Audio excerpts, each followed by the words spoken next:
ব্যাংকে গ্রীষ্মকালীন রক্তের যোগান দিতে একগুচ্ছ রক্তদান শিবিরের উদ্যোগ নিলেন হাওড়ার আমতার বিধায়ক সুকান্ত পাল, যার সূচনা করলেন 5ই মে তাজপুর অঞ্চলের বিধায়কের জনসংযোগ কার্যালয় থেকে।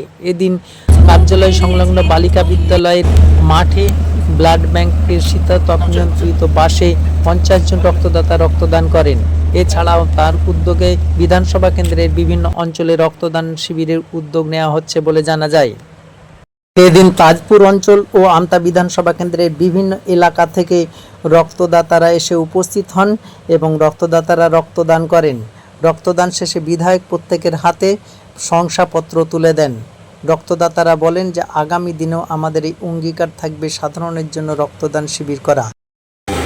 আমরা মাননীয় মুখ্যমন্ত্রী মমতা বন্দ্যোপাধ্যায় এবং আমাদের নেতা অভিষেক বন্দ্যোপাধ্যায়ের যে মানবিক আদর্শ, সেটাকে আমরা সবসময় ফলো করি।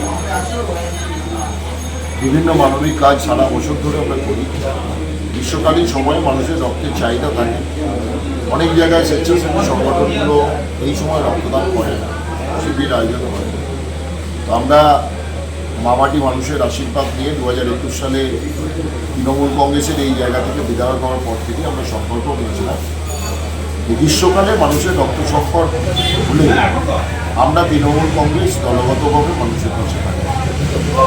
তাই 2021 সাল থেকে আজও পর্যন্ত আজকে মমতা বন্দ্যোপাধ্যায় দ্বিতীয়বারের জন্য আজকের দিনে শপথ নিয়েছিলেন মুখ্যমন্ত্রী হিসেবে। এই দিনে আমরা প্রতি বছরেই রক্তদান আয়োজনের যে আন্দোলন, সেটাকে আমরা শুরু করি।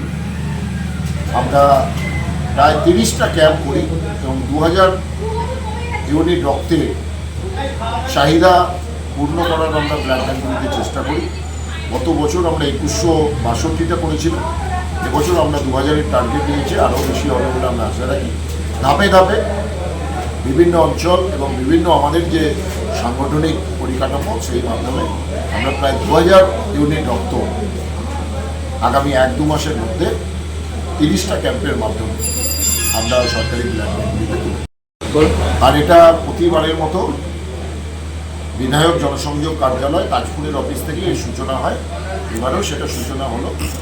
আজকে রাজ্য সরকারের হেলথ অ্যান্ড ফ্যামিলি ওয়েলফেয়ার ডিপার্টমেন্টের যে এয়ার কন্ডিশন বাস, সেই বাসে করে গরমের দাবদাহ থেকে যাতে মানুষের অসুবিধা না হয়, রক্তদাতাদের অসুবিধা না হয়, তারা রক্তদান করছেন। আর আমি আমাদের উদ্যোগ যেরকম আছে, আমি কৃতজ্ঞতা জানাবো সেই মানবিক রক্তদাতাদের, যারা আমাদের উদ্যোগে বছরের পর বছর থেকে মানব কল্যাণে তাদের নিয়োজিত রেখেছেন। আমি তাদের কৃতজ্ঞতা জানাচ্ছি।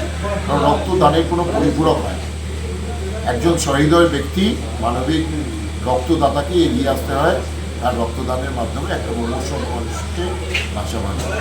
তাই তাদের কৃতিত্বটা সবচেয়ে বেশি। আমরা হয়তো অর্গানাইজ করি, কিন্তু মানবিক রক্তদাতা যারা আমাদের সহকর্মী, যারা মানবিক রক্তদাতা, তাদেরকে আমরা এই জন্য